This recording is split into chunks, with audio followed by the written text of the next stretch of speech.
voxday.blogspot.com, and I am hoping that we are doing better on the audio front tonight. Let me know if this is sounding correct to you.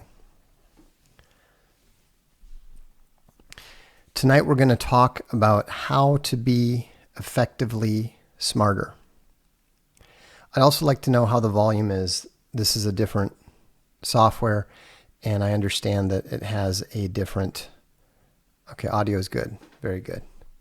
Okay.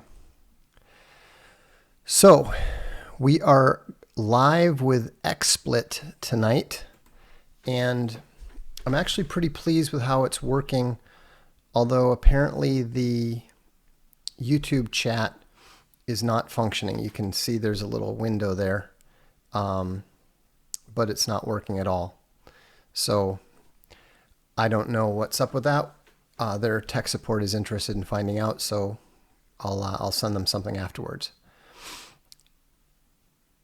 Dashing Rogue says, keep up the good work. Thank you.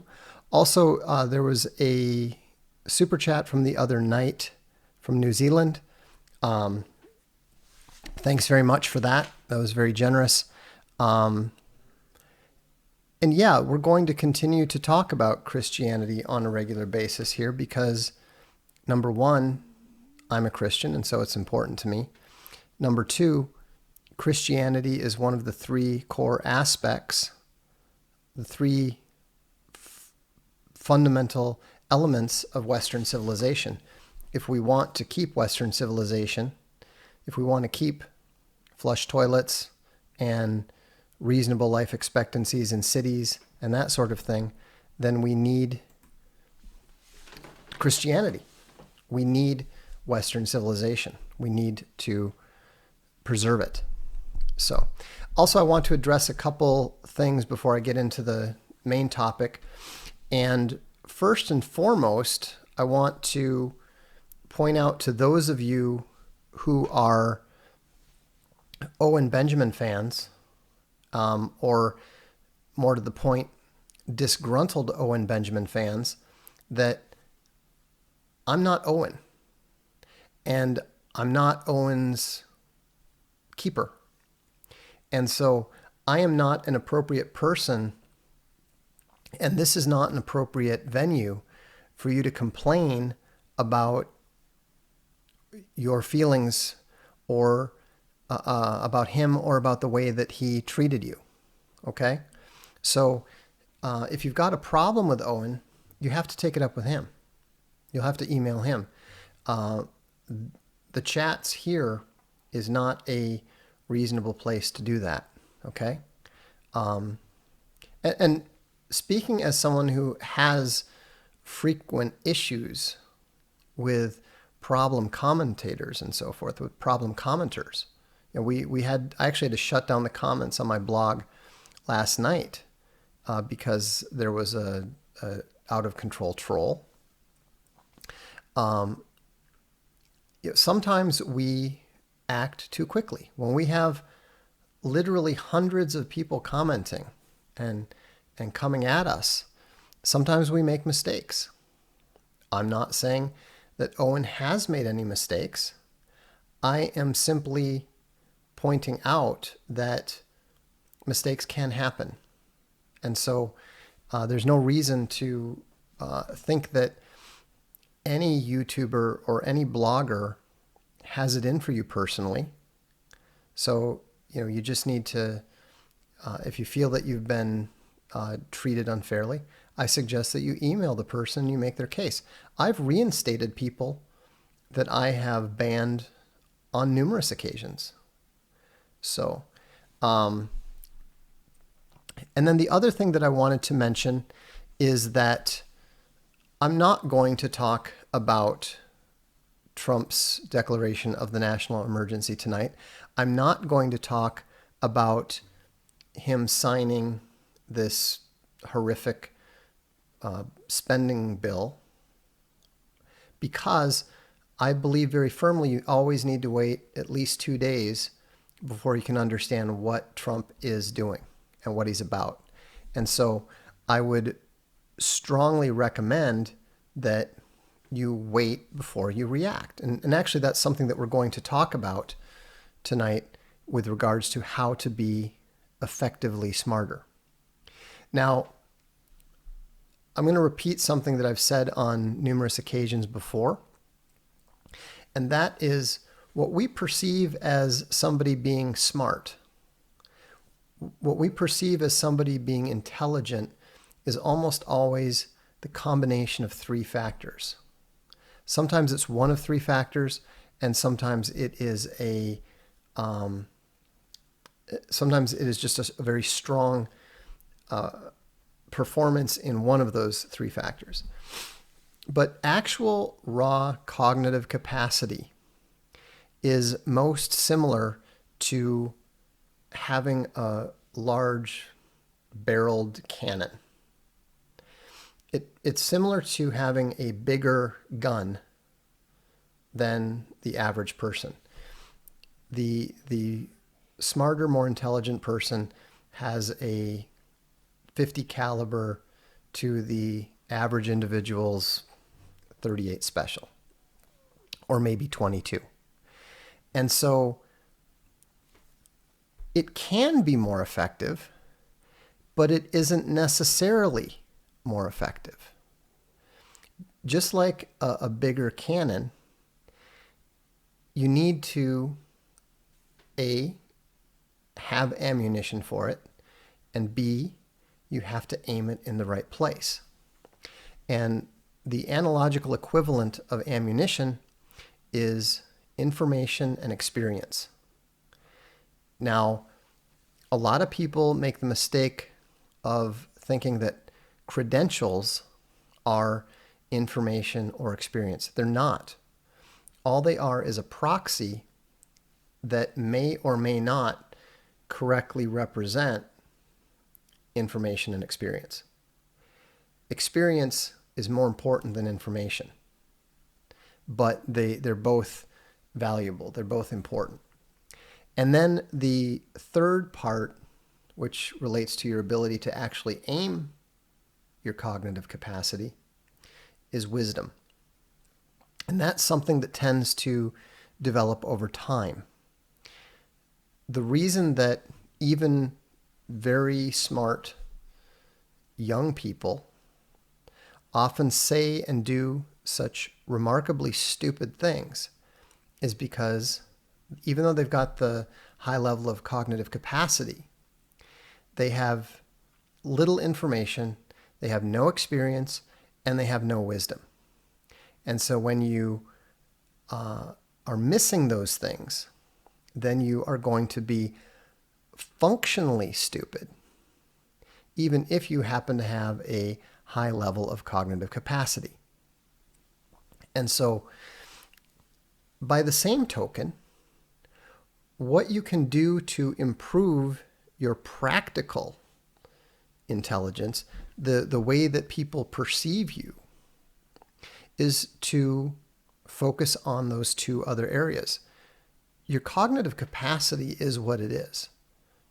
There's very little that you can do about it other than make sure that you've got a reasonable amount of sleep, make sure that you're healthy, make sure that you're not intoxicated or otherwise drug befuddled. But your cognitive capacity is what it is. But you can improve your information, you can improve your experience, and you can most certainly improve your wisdom. I'm always much more impressed with people who are wise than people who have a naturally high level of cognitive capacity. A high level of cognitive capacity is just the luck of the draw. I happen to know, just because of my social milieu, I happen to know a lot of very, very highly intelligent people. There's whereas the average person might only know one or two people with an IQ over 150. I probably know 50, maybe more, because of the way that my life is arranged. As an editor and a writer, I come into contact with a lot of highly intelligent people. I might literally go from dealing with Dr. Christopher Hallpike, the anthropologist, and then talk to Martin van Creveld, the genius and military historian, and then end up exchanging emails with the brilliant writer John C. Wright. So that means that I'm not impressed just because somebody happens to have a high IQ. Sometimes it seems like about a third of the people that I work with do. Game designers, brilliant programmers, and so forth. But their ability, the different ability of these highly intelligent people to say and do and reach intelligent conclusions is very, very different, because they have different information, they have different experience, and they also have different levels of wisdom. I really enjoy Jesse Lee Peterson because he is, I think, from my observation, he appears to be remarkably wise. I would much rather talk to him than a number of people that are perhaps more cognitively gifted, but lack his wisdom and lack his experience. And so it's really interesting when you see the difference and you begin to understand the importance of these different elements, and then you can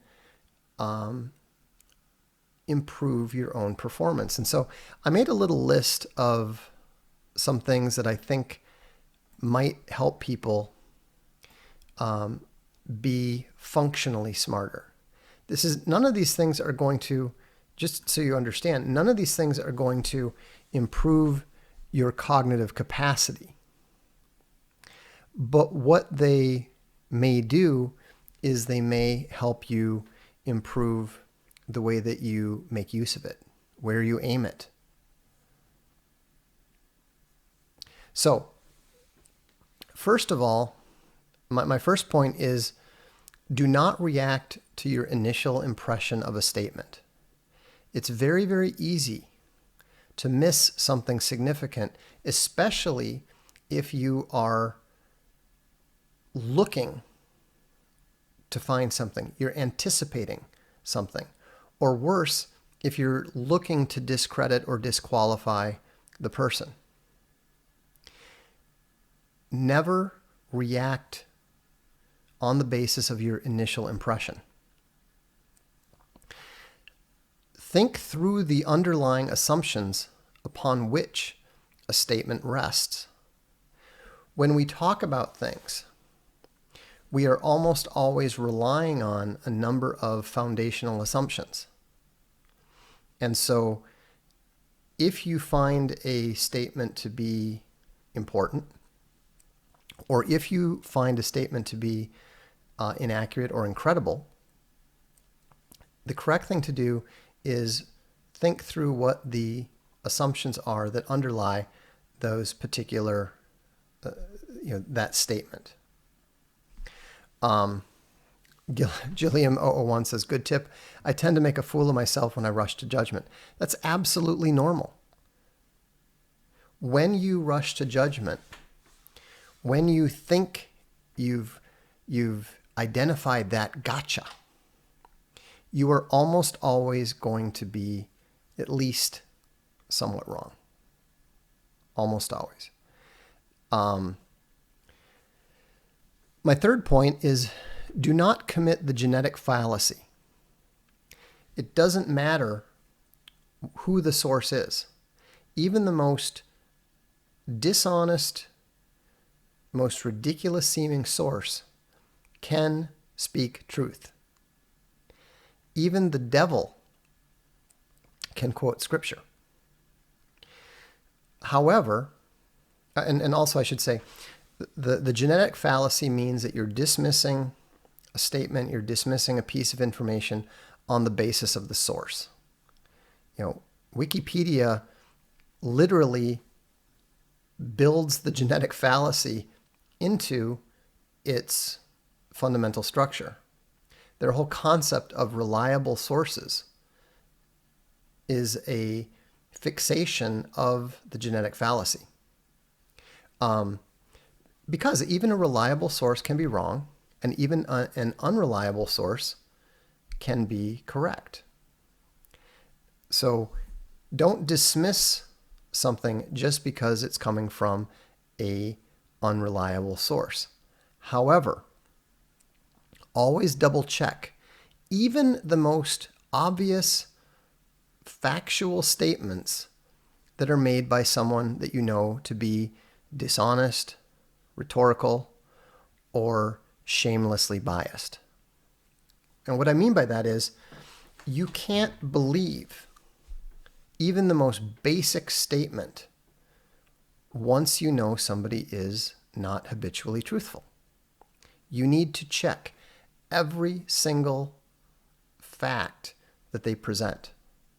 I can't tell you how many times I am astonished by the level of dishonesty about very, very easily verified things.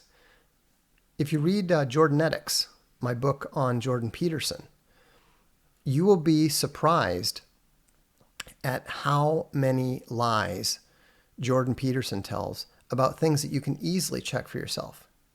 He lies about Hitler.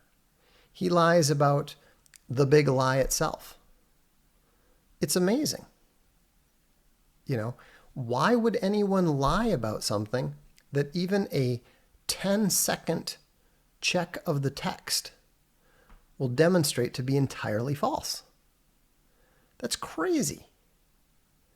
But they do it. And so whenever you see someone who you know to be dishonest or rhetorical, you need to check every single thing they say. Number 4 is a really big one. This one is one of the most important things to check, is read what is there. Don't read for what you imagine is going to be there. Don't read for what you are looking for. And above all, do not read for confirmation. Try to read everything as objectively as you possibly can, whether it's something on your side, whether it's something from the other side, whether it's something neutral, whether it's something that you think might prove your theory, something that might disprove your theory. Read it as objectively as you can, and read only what is there. Do not assume implications, and definitely don't assume motives. You're not a mind reader. If your argument is dependent upon reading someone else's mind, your argument is going to be wrong almost every time. Devin Jump comments, all truth is God's truth. Well, the way that I like to think about that is that the small t truth leads to the big T truth. Jesus Christ said, I am the way, the truth, and the life. So simply by focusing on the truth, we are doing God's work. We're heeding God's will by focusing on the truth. And even if you can't admit the truth to anyone else, at the very least, admit it to yourself. My 5th point is don't engage in fighting withdrawals. When your position is disproved, when you have said, X will falsify my position, and someone demonstrates X, then instead of trying to change the subject or retreat or redefine terms or deny what you said previously, admit that you're wrong. There's no shame in it. There is shame in trying to retreat and run away and redefine. That's where the shame is. That's where the dishonesty is. When I was I was really irritated, and part of why I'm addressing this subject tonight is because it was really irritating to me when people were saying, oh, you're just analyzing these things because you lost a debate with a biologist. It wasn't true at all. The subjects that were being raised were totally irrelevant to the points that I was bringing up. And everybody now understands that. I mean, it was really remarkable to see people on the one hand saying, you're so dumb, haha, you don't understand evolution.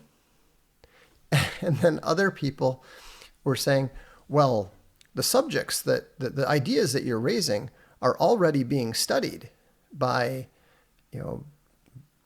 biologists like Desai at Harvard and so forth. It's like, okay, so why, if my argument was so supposedly stupid, irrelevant, and indicative of a complete understanding of the hypothesis, why are these very well-known biologists publishing multiple papers attempting to explain and address the very subjects that I'm raising?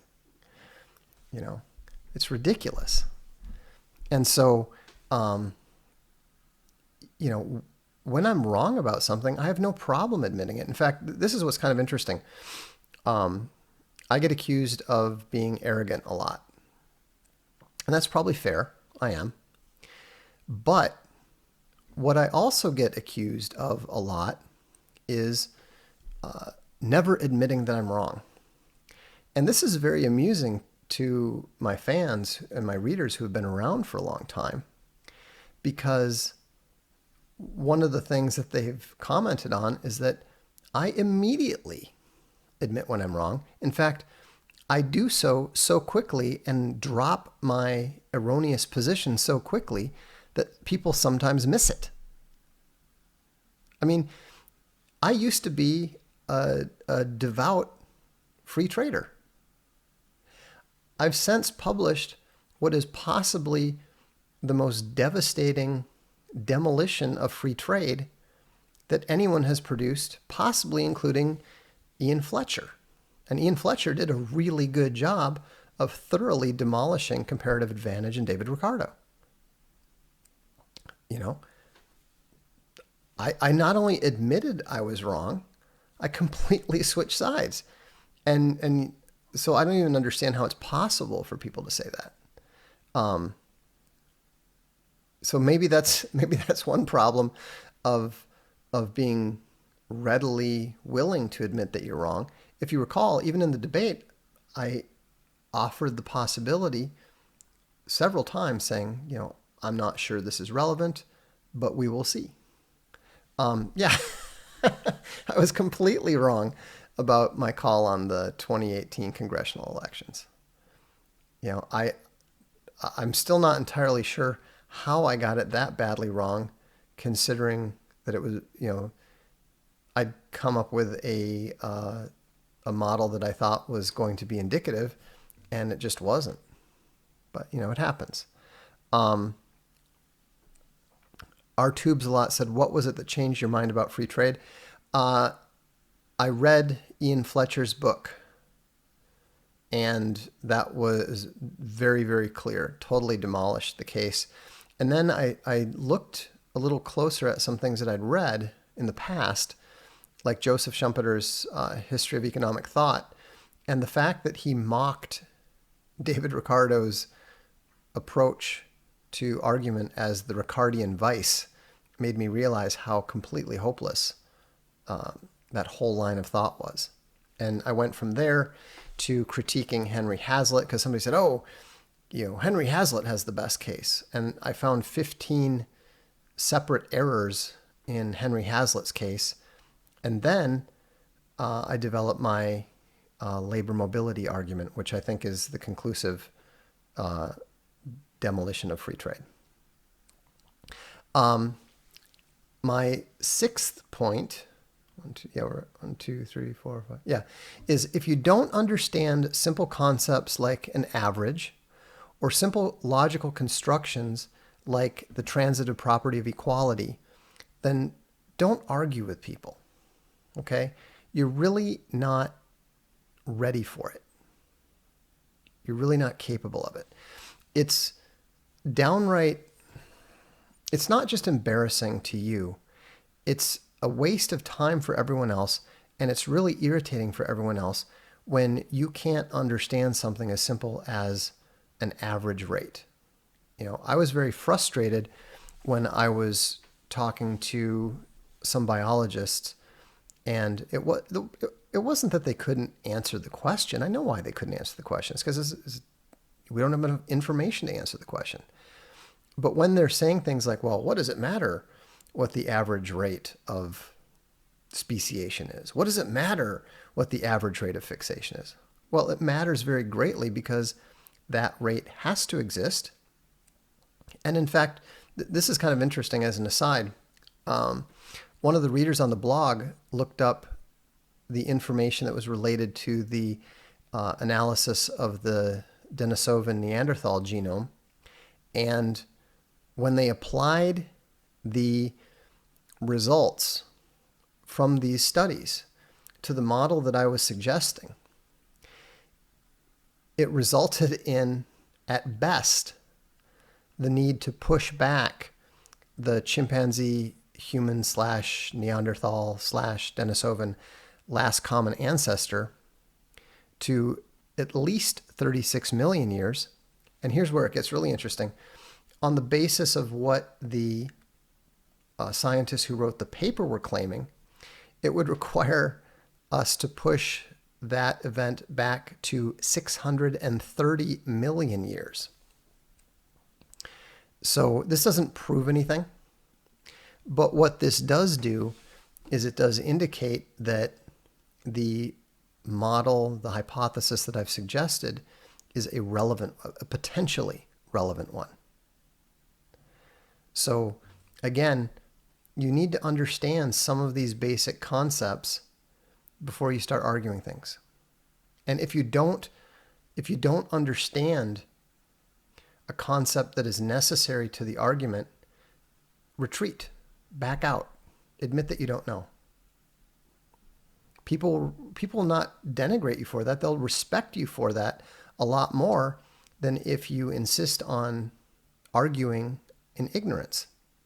That's what makes people think you're stupid, is when you're saying the equivalent of, I think that 2 + 5 is 37, and I think that if you subtract 4 from 10, the answer is purple. When you start babbling like that, no one's going to pay any attention to you, and they won't take you seriously. And they will probably think that you're even less intelligent than you actually are. Once it is clear that you're in over your head, admit it and stop arguing. Focus on asking questions and learning whatever it is you can. When I'm talking to somebody who's an expert in an area that I don't know anything about, I just ask them questions. I don't try to prove to them that I'm a smart boy. I don't try to start arguing with them about something trivial. I just ask them questions and let them talk and try to learn from them. I don't know is one of the most useful things that you can ever say.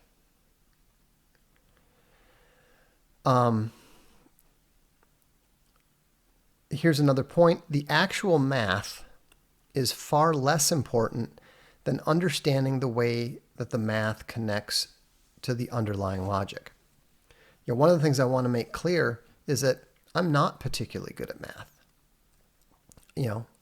I have very good, math SATs, or I did, a long time ago. But I don't like doing math. My son is a serious mathematician. I can't make heads or tails of any of the stuff he's done for the past 4 or 5 years. But the interesting thing is that it's much more important to understand how the math is going to be used and connected to the model than it is to understand the math itself. I don't really care about whether a Gaussian distribution or some other distribution, none of which I think I could actually tell you what any of them are. It doesn't, I don't need to know how to do it, how to calculate it, to know when it's relevant to use it or not. And so it's actually more important to understand the way the math connects to the logic than it is to understand the math itself. You have to understand there's a difference between being good at math, which I would define as, being able to master the higher mathematics and to do the mathematical proofs and so forth. That's what being good at math is. What I am good at is seeing when the math indicates bad logic underneath. For example, in the comments, somebody, Tobin, who probably knows more about biology than I do, was talking about a different approach. And it was basically a percentage approach to the divergence between humans and chimps. And what he clearly didn't understand, because it used big numbers, 0.1% over 3 million years, or and all that sort of thing. Well, the funny thing is that if you just did the math, you would see that they were actually saying something very similar to what I was saying, except if I recall correctly, I said something about there being 44 fixated mutations per generation. This number, which he didn't actually say it was disproving it. I think he was more suggesting it as a way that people were looking at it. But it was funny because he was actually suggesting something that was even faster than I was. If you simply did the numbers, I think it was like 60 per generation as opposed to 44 per generation, something like that. So, you need to understand what the numbers represent and how they connect to the logic. Somebody said they lost my super chat. No, I haven't. The super chats are working. We've had several super chats. It's just people are listening rather than asking questions. That's fine. The two most important questions are how and why. Be very suspicious of anyone who tries to avoid those questions. It's fine to say, you know what, we don't know how. Or, you know what, we don't know why. But to avoid those questions means that there's probably something hinky going on. Always focus on trying to understand the core underlying issue or assumption, whether it's a hypothesis, a theory, a book, an article. Try to understand what the underlying issue is, what the real issue is, what the person is actually talking about. This is something that, for example, in that debate with JF, he completely failed to do. That's why he's been flailing around trying to claim that he whops the floor and all this kind of nonsense. He never understood what the point of the topic was. He never stepped back and said, okay, why is this person saying this? What are they saying? And if you cannot describe to someone else what that underlying assumption is, you don't understand it. If you cannot articulate something, you don't understand it. Speak Truth says, how and why are beaten out of children in school?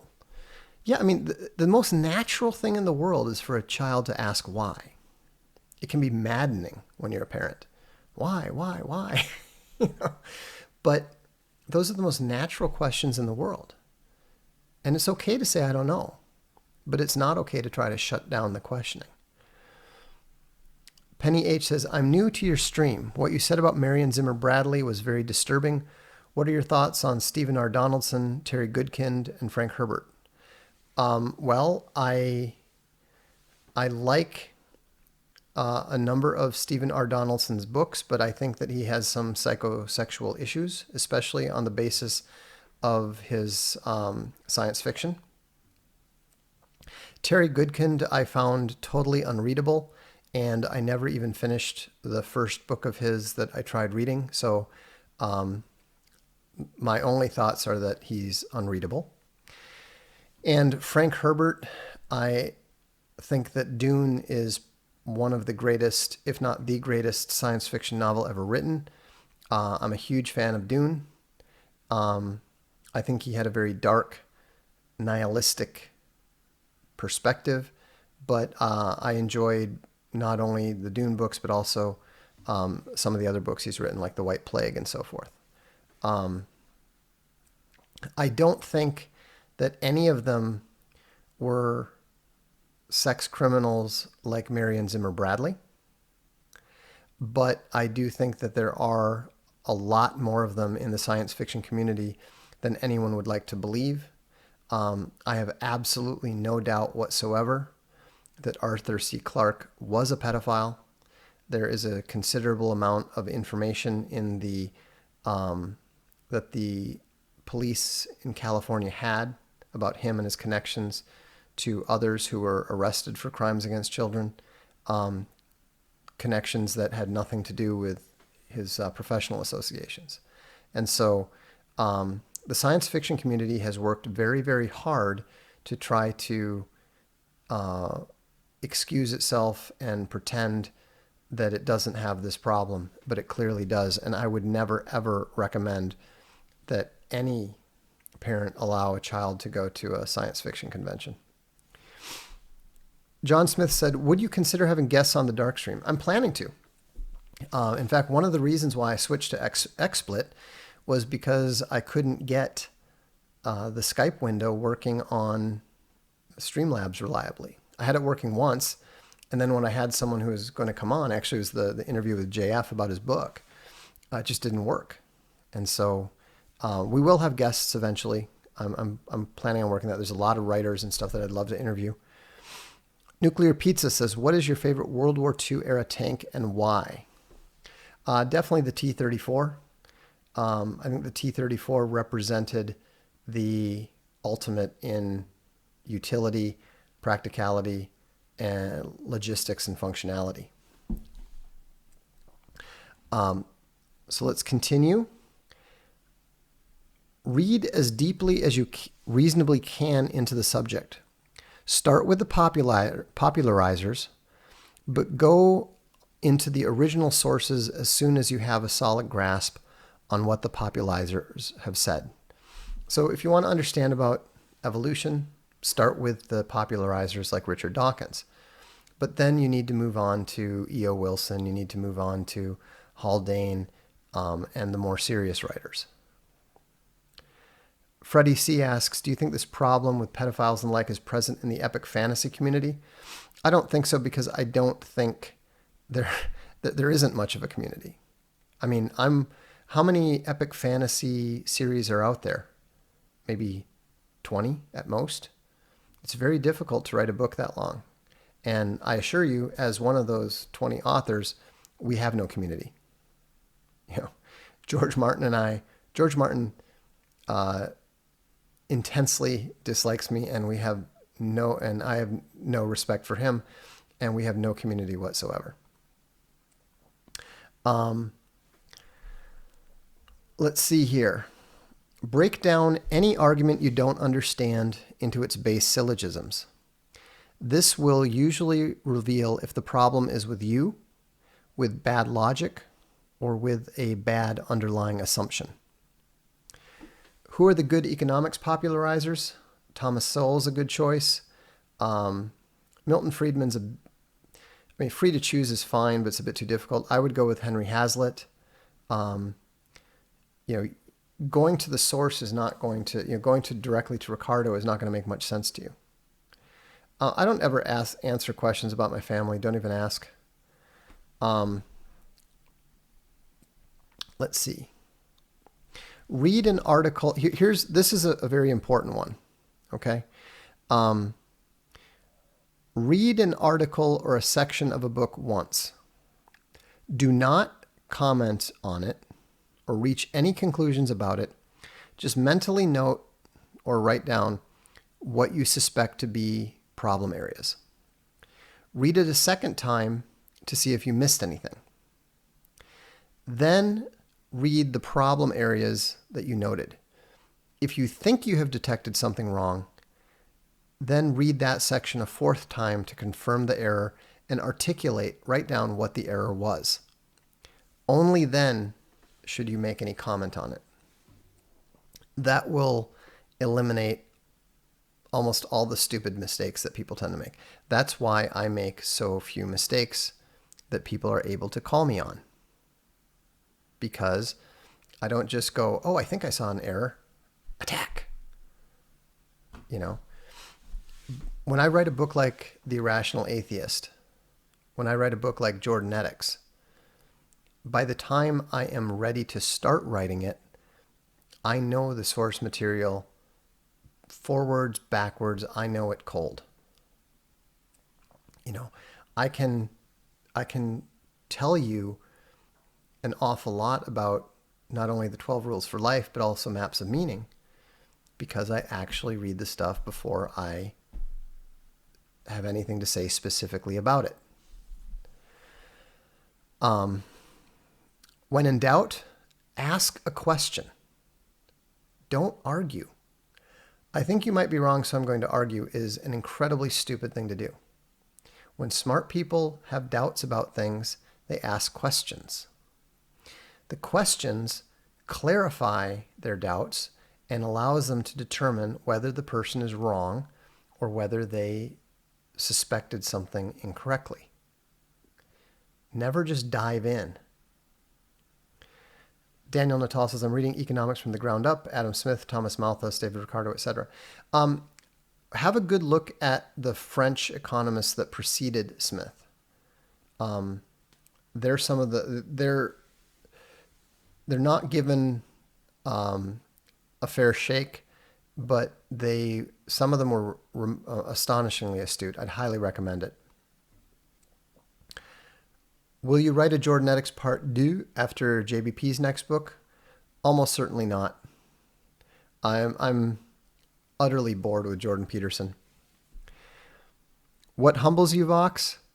Talent. Genuine talent. I work with writers who are much better than I am. And I'm a very good writer. You know, if you doubt that if you doubt me as a writer, Cantillon was my favorite too. Read A Throne of Bones.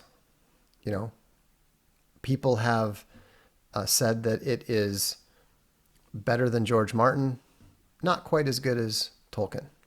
I would tend to agree with that assessment. But nothing that I have written ever rises to the level of stuff of a John C. Wright, of Susan Cooper, of Tanith Lee. Bruce Bethke is an astonishingly good writer. Chuck Dixon actually sends me scripts with the subject saying, I'm not trying to make you look bad. Because the thing that is so amazing about Chuck Dixon is that he not only writes great comic scripts, but he does them insanely fast. I mean, I'm struggling to stay ahead of the illustrators on my Alt Hero series, and Chuck already has 10 of the 12 Avalon scripts done completely. It's ridiculous. And so I always find that incredibly humbling. And it goes for music too. You know, I had the good fortune to work with Paul Sebastian in Psychosonic. We're actually discussing doing some new work these days. And it is amazing to see how he can turn anything. I give him a phrase and he turns it into a catchy chorus. I can't do that. I literally can't do that. You know, plus he can pick up any instrument and play it. You know, it is. I mean, it's more than just humbling. I mean, you just find yourself in awe. So, and one of the reasons why I think that most of my friends and acquaintances find me bearable, despite my obvious unshakable arrogance, is because I have a pretty good knowledge of who I am, what I can do, and where I stand. And I don't hesitate to admire and give respect to the people who are much, much better at me about things. You know, people talk about genius and intelligence. I'm not a genius, but Martin Van Creveld is, you know. So, let's see here. Okay, never opine in ignorance. If you don't know, keep your mouth shut. Curious Truth. I'd be really interested to hear you elaborate on your disagreements with George R.R. Martin and his work. Well, I'll be more than happy to address that sometime, but that's a whole stream or three on its own. You know, I mean, to a certain extent, A Throne of Bones is my response to George Martin's A Song of Fire and Ice, or A Song of Ice and Fire. Because, in fact, the beginning of A Sea of Skulls is literally, it's literally my literary middle finger extended to George Martin. I'm showing that I don't think anything of what he does or his perspective on his favorite subject, rape. You know, I think he is a nasty, nasty, morally reprehensible writer. You know, compare the first, I think it's the prologue.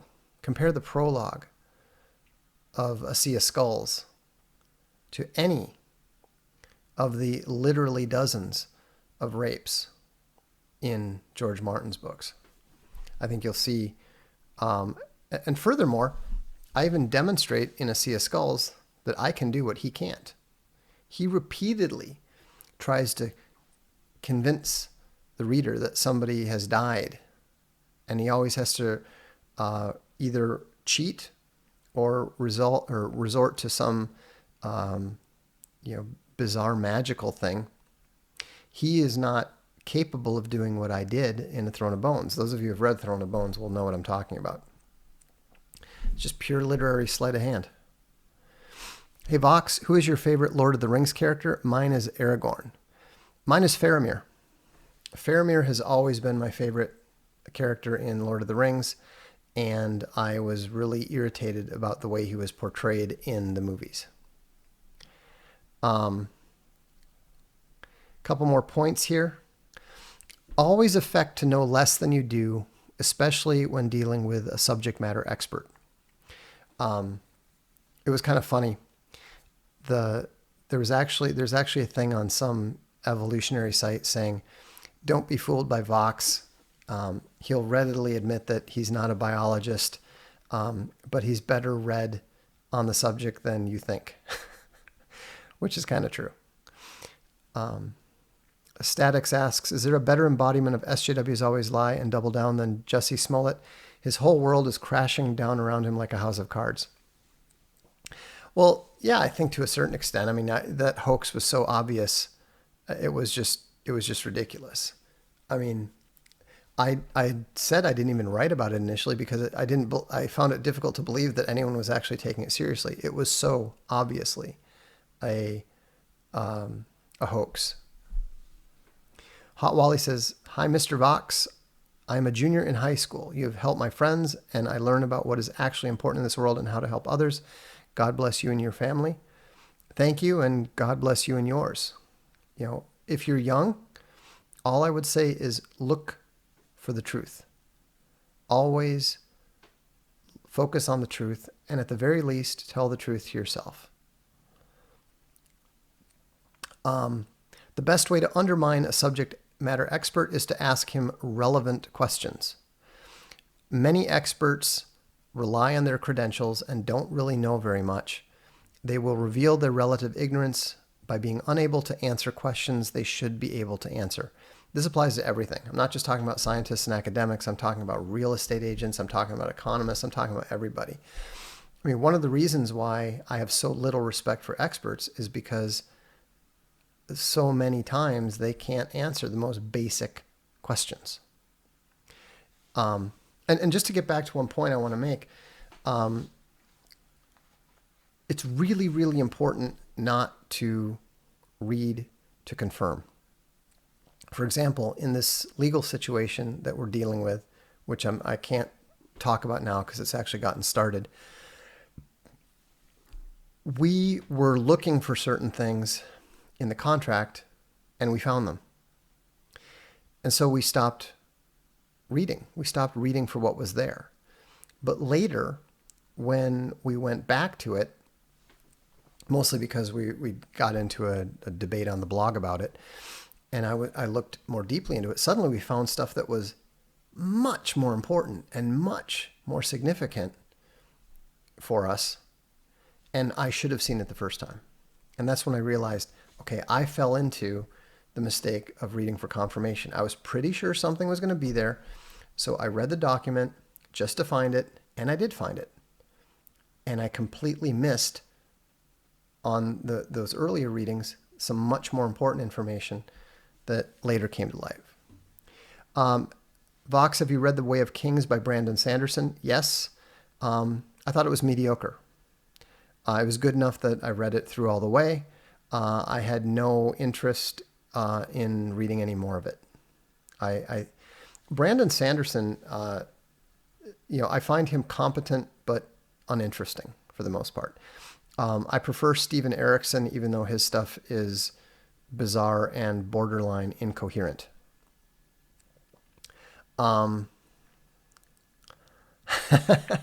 Dental assistant wants to x-ray my head and claim that it's not harmful. And I say then, well, why am I wearing a lead vest? Well, that may be true. Let's see. Don't talk about fallacies unless you can correctly identify the logical fallacy committed. Fallacy isn't just about being wrong. I mean, there is a sense of the word that does mean that, but the reason that people rely on it and say, oh, that's a fallacy, is because they're intrinsically implying that you are committing what was a trick or a deceit. The etymology of the word is based on the idea of a trick or a deceit. And so unless you're talking about a specific logical fallacy like, an argumentum ad hominem, an appeal to authority, the excluded middle, whatever, don't talk about fallacies. Talk about your assumption is incorrect or your logic went wrong here, etc. But don't call it a fallacy, and don't talk about fallacies unless you can specifically identify it. Don't think you're fooling anyone ever. You're not. People will see through you. Glibness is not a reliable sign of intelligence or correctness. And finally, never respond with automatic negatives. Any halfway intelligent person can use that tendency to respond with negatives, and they can very, very easily use it to make you look ridiculous. I always think it's funny when somebody is being stupid and just, resorting to ridiculous denials, is that you just start asking them simpler and simpler and simpler things, and they start denying more and more obvious things, and that's a good way to rhetorically undermine them. Before we close, I want to mention a new audiobook that we just released on the Arkhaven store. Very, very pleased to get this one out. It's 26 hours long. And speaking of Martin van Creveld and military history and so forth, this is Martin van Creveld's friend. The book is On War, and these are the collected columns from 2003 to 2009 when he was popularizing the concept of fourth generation warfare. And I think that it would be, if you have any interest in military history, this is something that you're going to want to pick up. It's actually an audiobook plus. So if you buy the audiobook, you also get free copies of the ebook in EPUB and Mobi format. And like I said, it's 26 hours and 40 some minutes. I think it costs $24.99, and the link is below the stream. So if you have any interest in this, check it out. Vox want me to do some audiobooks for you.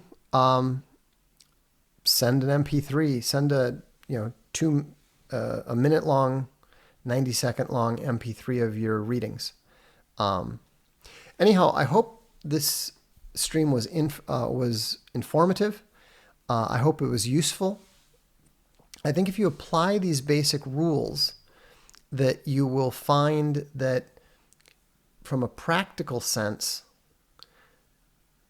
you will improve your functional intelligence.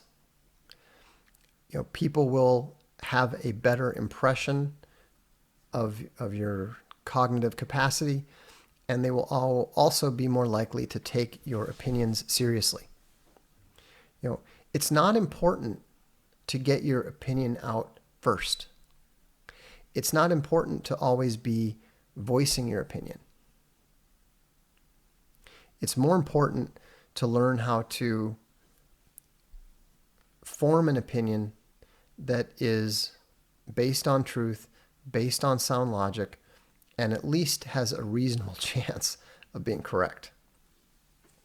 So, thanks very much. I look forward to seeing you the next time. This is the Darkstream. I'm Vox Day.